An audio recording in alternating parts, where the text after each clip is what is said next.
Wayfair's Labor Day clearance is here. Right now, score up to 70% off everything home, plus fast shipping on everything right to your door.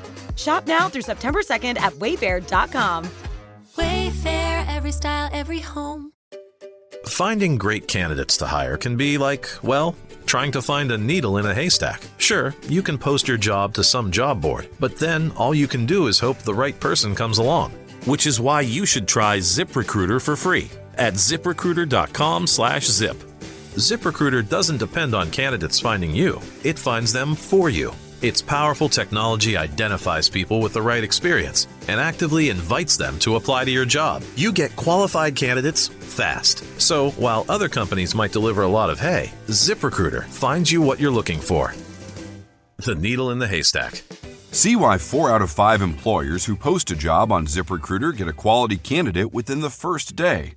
ZipRecruiter, the smartest way to hire. And right now, you can try ZipRecruiter for free. That's right, free at ziprecruiter.com/zip. That's ziprecruiter.com/zip. ziprecruiter.com/zip. Attention, you're listening to The Todd Huff Show, America's home for conservative, not bitter talk and education. Be advised, the content of this program has been documented to prevent and even cure liberalism, and listening may cause you to lean to the right.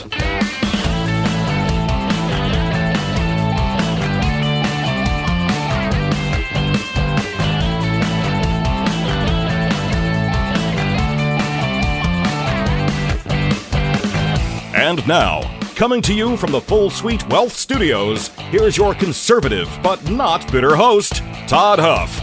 That is right, my friends. Conservative, not bitter indeed. It is my pleasure to be here. I adjust the microphone there. It's good to be here with you on this beginning of the Labor Day weekend, which is historically the last day of what most consider the summer season, although we've got a few more weeks technically, my friends. It's good to be here.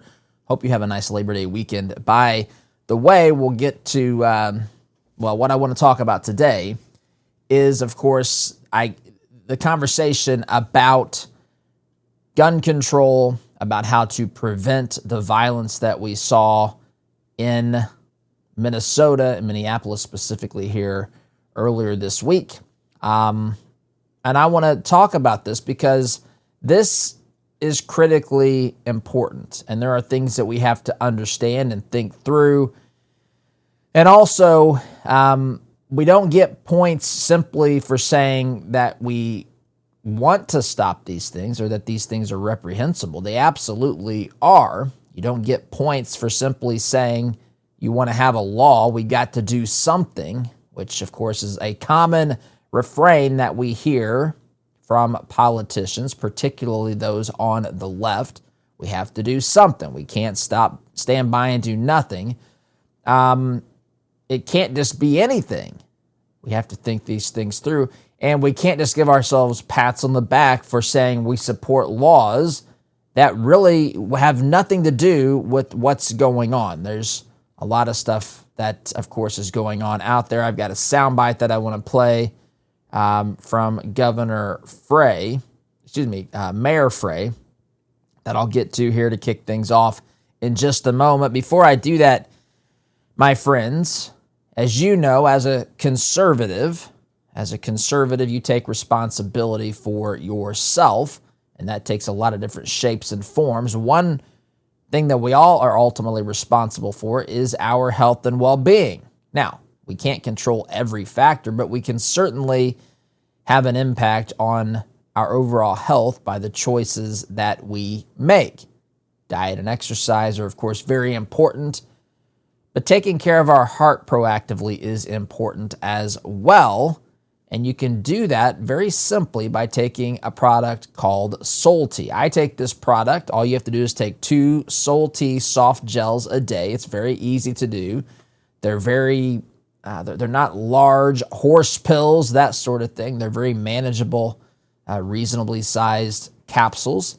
And you take these soft gels once a day. There's 2 of them, and that's it. And the science is in. The science has proven that taking this product, this natural product, this supplement, has been proven to lower the cholesterol of those who take it.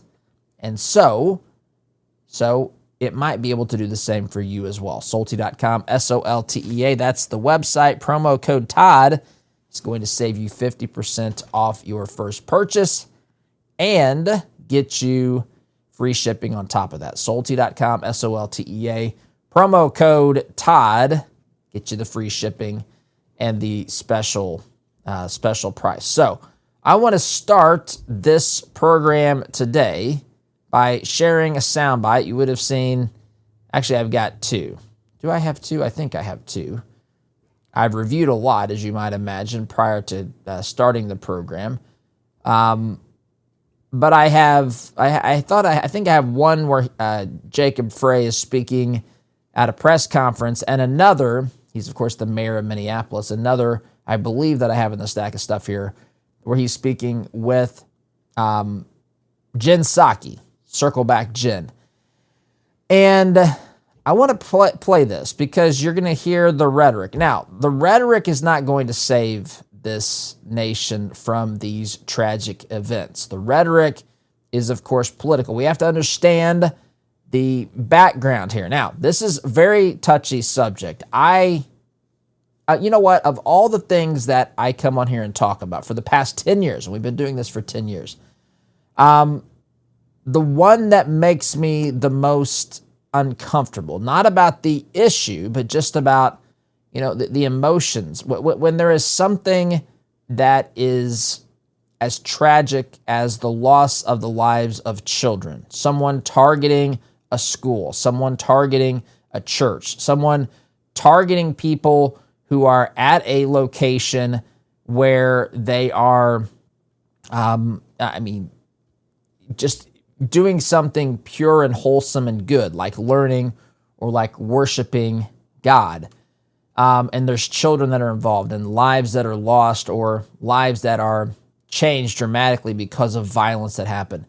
It's uncomfortable to talk about because I don't want to be misunderstood. I want people to understand what I think is right. And look, I don't have all the answers. I know I've jokingly said on this program, I understand if you think we do have all the answers, but I don't.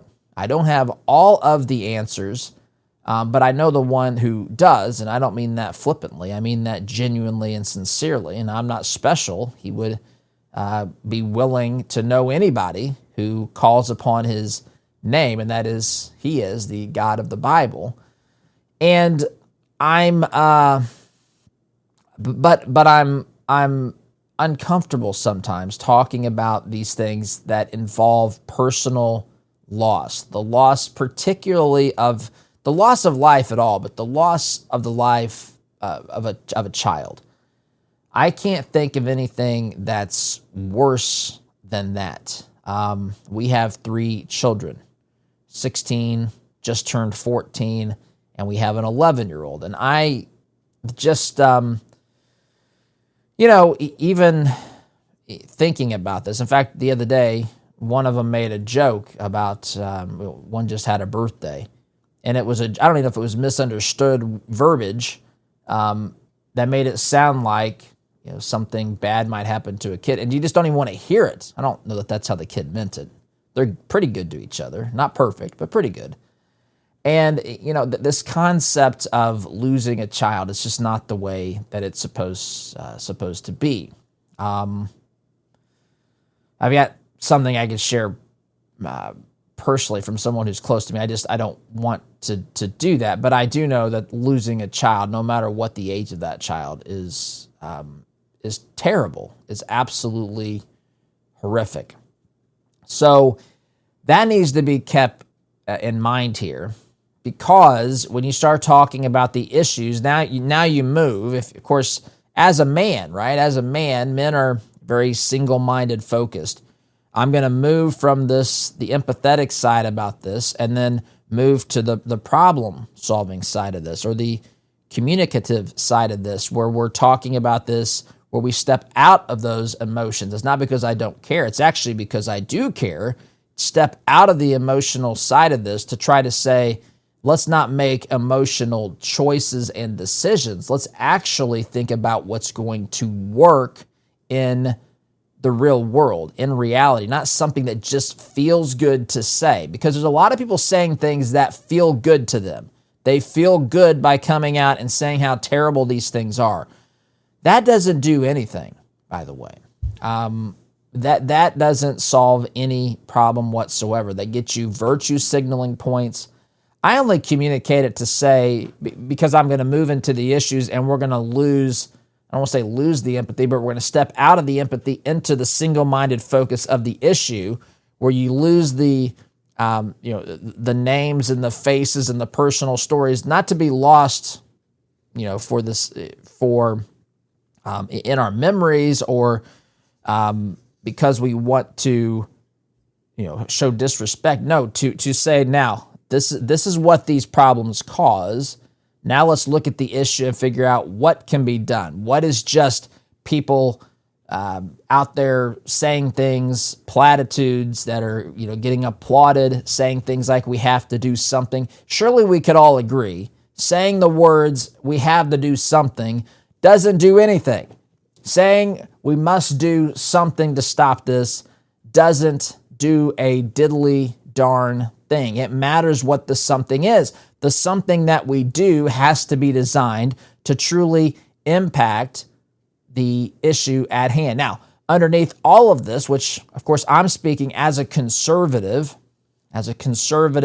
who understands our constitutional rights to keep and bear arms, underneath all of this for me is also balancing and respecting, I guess, the law of the land and our constitutional rights to keep and bear arms.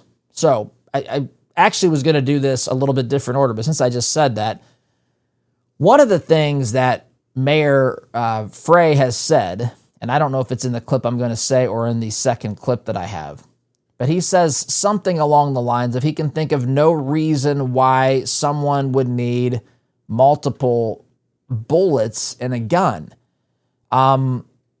He can't think of a single reason why. I mean, have you ever seen a large number of people attacking an individual? Have you ever fired a firearm? Do you hit it and stop it on your first with your first round?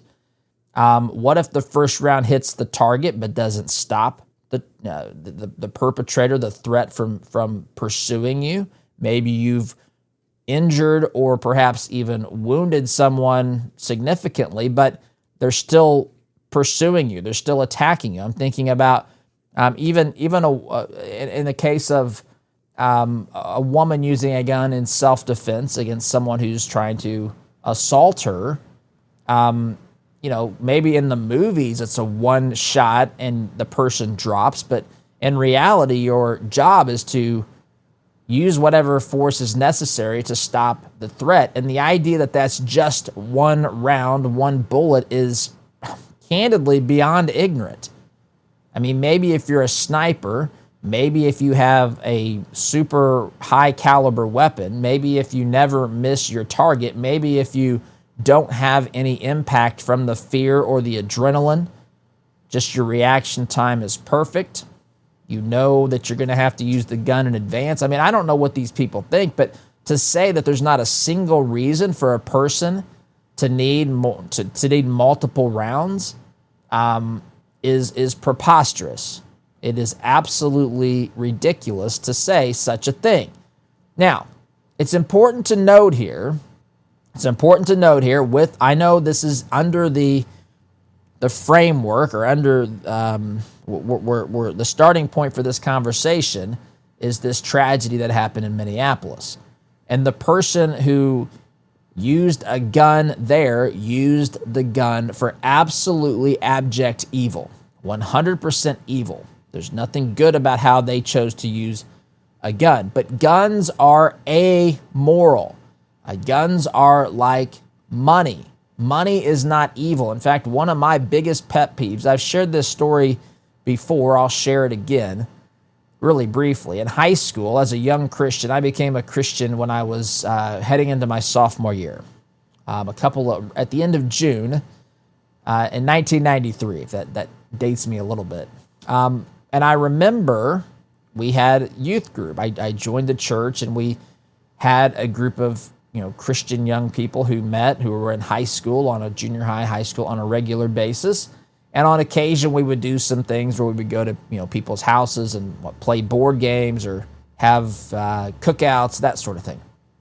And I remember one time playing a game. I forget the name of the game, but it was effectively like a biblical trivia game, like think Trivia Pursuit sort of thing. And one of the questions was, it was guys versus girls, and one of the questions was, what does the Bible say is the root of all evil, of all types of evil? And the girls responded by saying money. Now, let me tell you this. No matter what their response would have been, I would have responded with something to try to say that they weren't right. I would have harassed, teased. That's just what I did, just playfully having fun. But they were wrong. That's not what the Bible tells us. It says the love of money. That's the problem. The problem is when we put money in a position it was never intended to be placed in. The problem is when we turn money into an idol. Zig Ziglar used to say money is important, reasonably important. It's as reasonably as important as oxygen, right? It's a necessity of life. We need it this side of heaven, just like we need oxygen, like we need food, like we need sleep. And you can like sleep. You can like money. You can appreciate what it does for you. You can like oxygen. I like all those things. But the problem is when you love the created thing, the money, when you love the things that are in creation more than the creator, that's when we get things out of whack as followers of Jesus. And so, but they were wrong. They were wrong. Money itself is not bad. It depends upon how it's used and whose hands it's in. And if you have someone who is hell-bent on doing bad things with money, just like if you have a firearm in the hand of someone who is hell-bent on doing wickedness, you're going to have bad results. That's the result. That results in all kinds of evil, and we saw that. So guns are not inherently bad. In fact, I've seen a lot of people say, for every 100 people, there's 120 guns, and they're bemoaning about how terrible that is. When in reality, you think, how many of those guns have never been used in any illegal way whatsoever? How many of those guns have actually deterred crime from happening? How many of those weapons protected people from being scarred, from being harmed, from being raped, from being murdered? There's actually a lot of instances, I don't have the data in front of me, but the studies have been done that guns used to deter crime there's a lot of that happening in the United States of America on a given year. There are also people that choose to use these weapons for evil. Now, I want to pause here. And just point out a difference, because what the left says about abortion and what conservatives say about gun rights is generally the same thing. And I want to get to that here in just a moment, friends. I want to tell you, too, as I take a little semi-break here, I want to tell you that this program is brought to you in part by Red, White, and Brand. That's actually a division of this, the Todd Huff Show. Red, White, and Brand helps companies, helps individuals, helps basketball leagues, sports leagues, anybody who needs to put a logo on something. Red, White, and Brand is here to help, whether that's on apparel, it's on a jersey, it's on a promotional product, it's on any number of things. Anything that you need your logo and message on physically, Red, White, and Brand can help you do.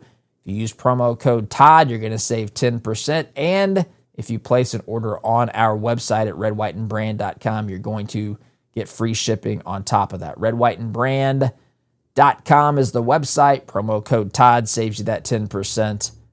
And we can put your logo on almost anything, my friends. Okay. The left talks about abortion laws as in a similar fashion. I'm not saying it's a perfect analogy. I just want to explain this and articulate this. The left talks about abortion laws as conservatives talk about gun laws. And the left will say, if you have an abortion law, if you have a restriction, a law that says you can't have an abortion after a certain period of time, or you can't have an abortion at all you're doing is forcing women to do more dangerous procedures that are done in back alleys and using questionable, dangerous techniques, and you're not going to stop any abortion. That's what they say. That's what they say. Conservatives will say you can't just uniformly say that this firearm is outlawed, just firearms in general, because we have a right to protect, to keep and bear arms. But here's the difference. Here's a massive difference.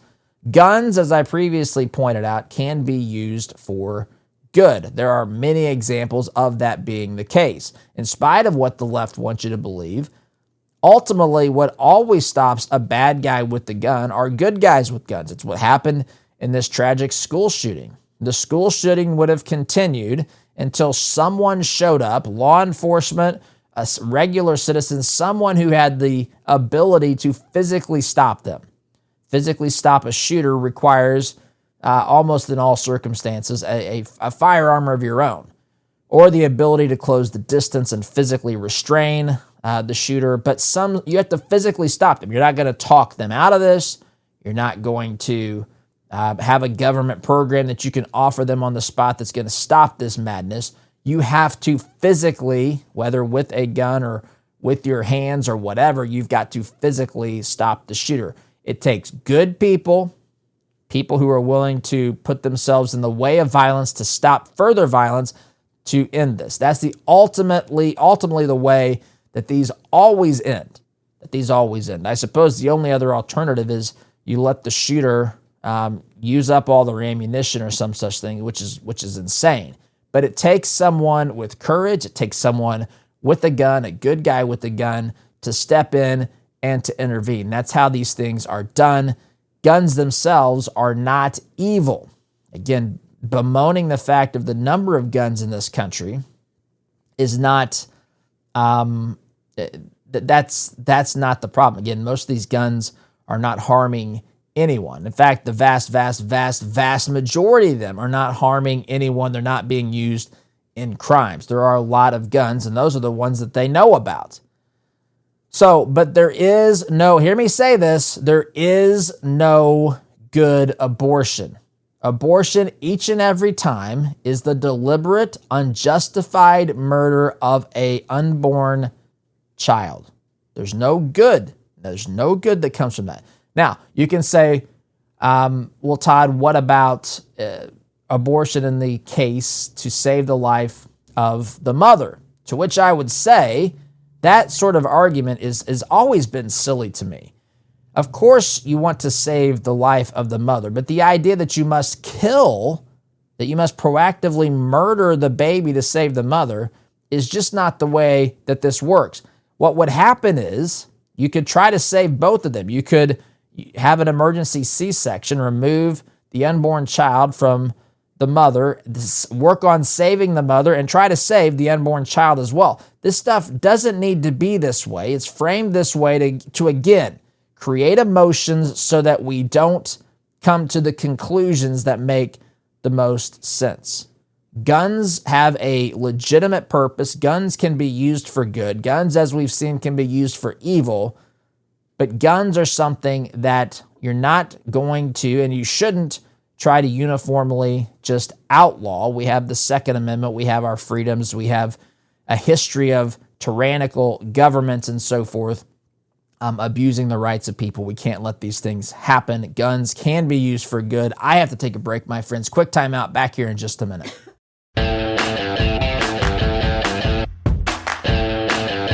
Welcome back, my friends, talking about the fallout of politically, how to solve the problem, how to prevent we all want to prevent these things from happening. Even if you want to see the right to keep, which I do, even if you want to see constitutional rights protected, every person doesn't want to see these sorts of things done. The question is, what can be done about it? What, if anything, can be done about it? We've got to. There's got to be some steps, right, that you take, and there's different approaches. This dovetails with what's happening with crime and how the White House is fighting crime, how the left has pretended to fight crime, meanwhile telling us they're going to defund the police in recent memory. So that this dovetails, right? There's the enforcement mechanism, and that's the cold hard truth. The cold hard truth is when you have a law, no matter what the law is, somebody's going to break the law. When somebody breaks the law, you have to have someone willing to enforce it, to say this isn't going to happen. Again, that's when a good guy with a gun steps in and enforces the law with force. That's what it is, with force. When you talk about law enforcement, you're going to at some point need to use force, and you're going to have to decide we're going to enforce the law. Now, what's interesting is, again, I don't want to conflate these things too much, but they do dovetail together. We literally just played a soundbite earlier this week. The mayor of Chicago was talking about how you don't incarcerate yourself out of a crime problem. Listen, I'm not saying that we don't have there shouldn't be other factors. In fact, I'm a big believer in trying to cut off crime at its source. But crime starts in the human heart. Crime starts with the desire of an individual. And we have to think about what it is that gets people to that point. And you're never going to stop all crime. That's not possible. But when someone breaks the law, when someone commits a crime, we have to be willing to enforce it. And so this idea, this thinking, this process, or this perspective, I should say, that the left often has that says we can't incarcerate ourselves out of this, meaning we can't just arrest people who are breaking the law. You absolutely can. That's what you're supposed to do. Again, it's like, as I said earlier in the week, it's like border security. You have to secure the border first. You have to make sure that people cannot, that they're deterred, that they're not able to easily come across the border. You solidify that, and then you begin the process of deportations for people who are already here illegally. Likewise, you enforce the law now. Look, we're not trying to make criminals. I don't want laws about everything. I don't want laws about what I can read or what I can think or what I can say, but I do want laws that are certainly designed to protect the rights of someone, their life, their liberty, their pursuit of happiness, their property. I want laws that enforce penalties for people who do not respect other people's life, liberty, legitimate pursuit of happiness. I'm not talking about saying things that hurt people's feelings. I mean something that causes direct harm to another person. There should be laws about these things. These are laws protecting the moral code, which we all understand, by the way. It's built into humanity. It's part of creation. I'm not saying we understand every facet in detail, but we all know that murder is wrong. This is not a complicated thing. This is part of just having a God-given conscience, and it's built into our DNA. We know that it's right and wrong. We don't have to be taught that we shouldn't do that. And so there's a moral law. It needs to be, I'm not saying enforce every bit of morality isn't enforceable, but for things like this, for things like murder, absolutely.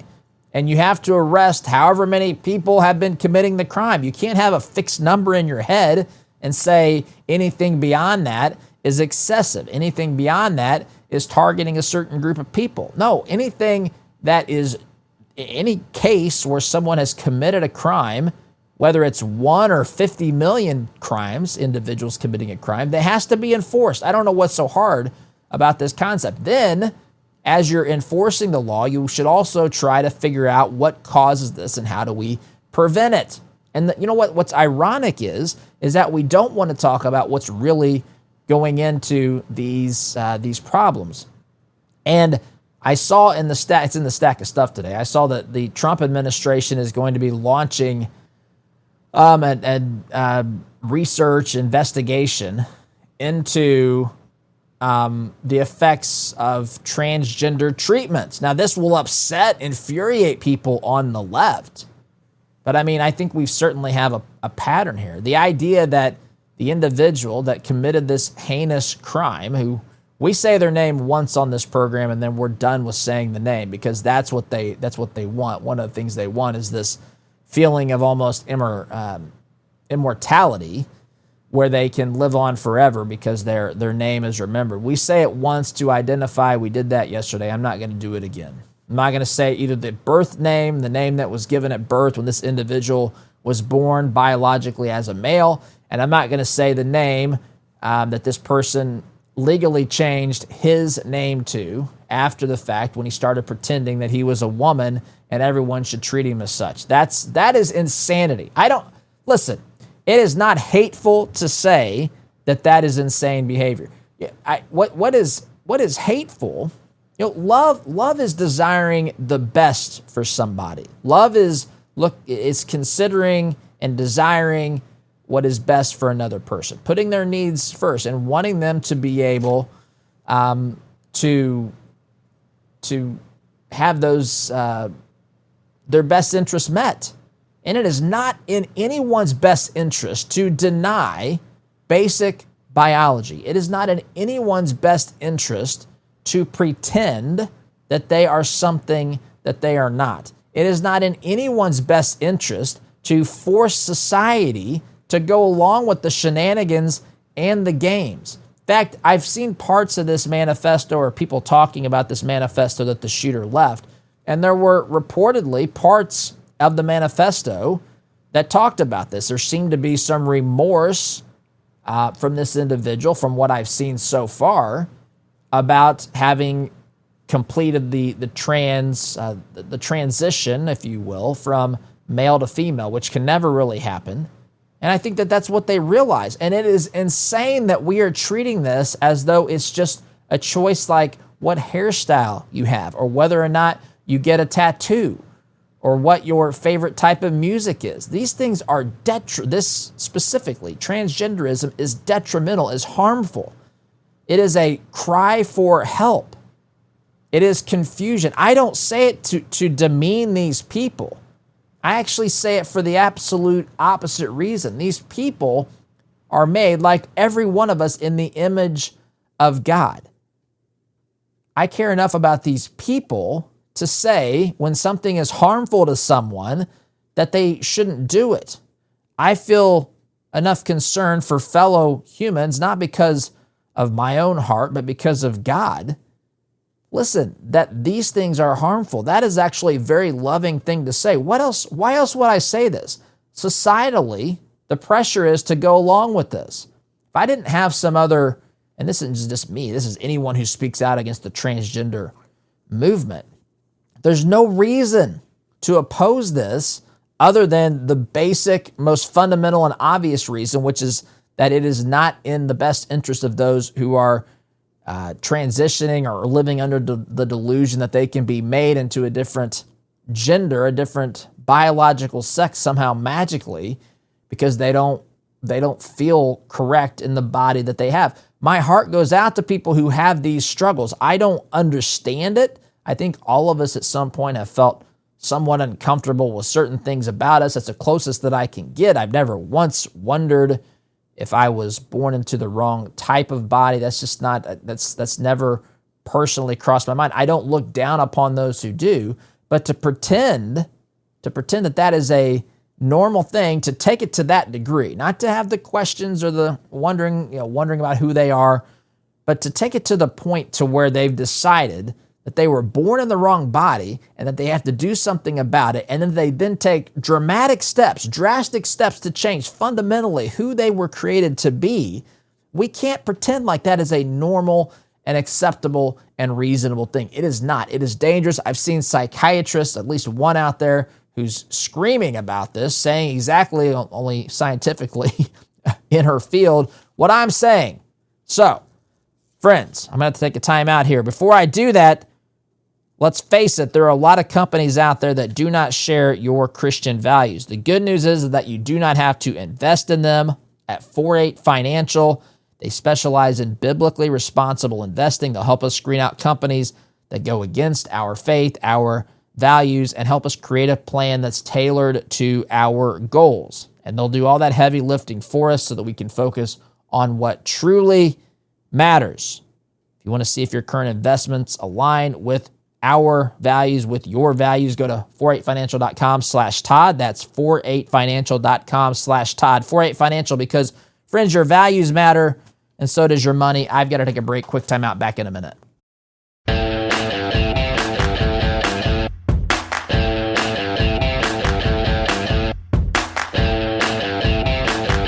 Welcome back, my friends. Final segment of the week. By the way, we will be out on Monday with it being Labor Day weekend. Friends, let's be honest here. When your financial world starts getting a little more complicated, you need more than one-size-fits-all advice. You need a team that can help provide things like private equity, like private credit, like option strategies, like coordinated legal planning, all under one roof. That's where Full Suite Wealth shines. Their team specializes in working with families and individuals at this level, where it gets sophisticated and complicated, and it's not just about making an investment, having a 401k, mutual funds, those sorts of things. It's much more complicated. Full Suite Wealth helps you see that big picture, make confident decisions about your legacy, and they give you this dedicated team to guide you every step so you can focus on what matters most, your family, your goals, your future. If you want real confidence in your financial life, visit fullsuitewealth.com. That's fullsuitewealth.com. Build your legacy, my friends. Secure your future. I said I was going to play this soundbite of Mayor Frey talking at a press conference, saying some of the things that I've referenced. I should have played it sooner. I just got into all of these things I wanted to touch on today. But that being said, I want you to listen to some of these things I've addressed, and I'll try to touch on whatever I can here in the time that we have remaining. But here is what Mayor Frey of Minneapolis has to say at a press conference about the shooting. There is no reason that someone should be able to reel off 30 shots before they even have to reload. We're not talking about your father's hunting rifle here. We're talking about guns that are built to pierce armor and kill people. Why do we have them coming in by the trunk loads onto our streets around the country? We are committed to not having this be the scenario where another politician comes up to say never again. Another person stands in front of a microphone to announce a horribly tragic and unspeakable situation where more family members have been killed. We are committed to making this time different. We need action at the federal level. We need action at the state level. We need coordination with the cities around the country to make sure that every person has this common foundation of safety where they can send their kid off to school and have the confidence that they will be safe. Okay, that was put together by News Nation, I believe is where I got that. Yeah, News Nation Now is the where I got that. But, so that's what he says. First of all, there's, I don't know, the left doesn't understand firearms. They talk about guns in ways, they don't understand the difference between semi-automatic and fully automatic weapons. They call these things weapons of war. They try to make you think that these were designed just for war. Guns are designed for ultimately, again, depending upon the specific weapon, but for defense. Yes, in the military, they're used offensively, but how someone chooses to defend himself, herself, is not really the decision of Mayor Frey. He also talks about guns that were designed to pierce armor. That's really more a selection in the type of ammunition. But again, they think AR stands for assault rifle. They don't know. I saw a politician, I forget who it was. I saw a clip of this played recently where she said an AR-15 weighs the equivalent of 10 boxes that you use to move. What does that even mean? What's in the boxes? They have no idea. An AR-15 is somewhere in the vicinity of 7 to 9 pounds. They say these things to make it sound bigger and scarier than what it is. What's scary is when it's in the hands of an individual who is trying to inflict harm on people proactively, indefensibly, and not within the confines of the law, instead using it as a weapon of terror, of death, of destruction, not one of self-defense. This can be said of so many things that we use today. We've seen people use cleaning products to make bombs. We've seen people use vehicles to run people over.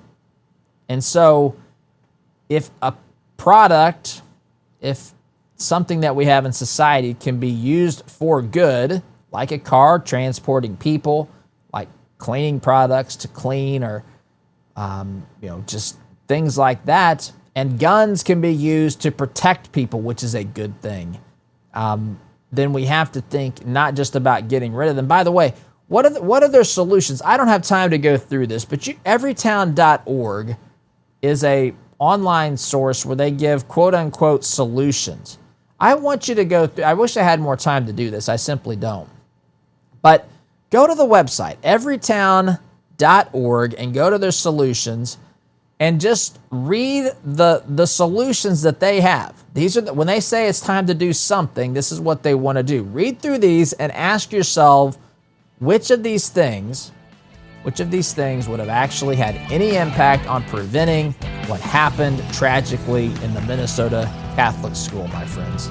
I'm out of time. Got to run. Have a good weekend, SDG.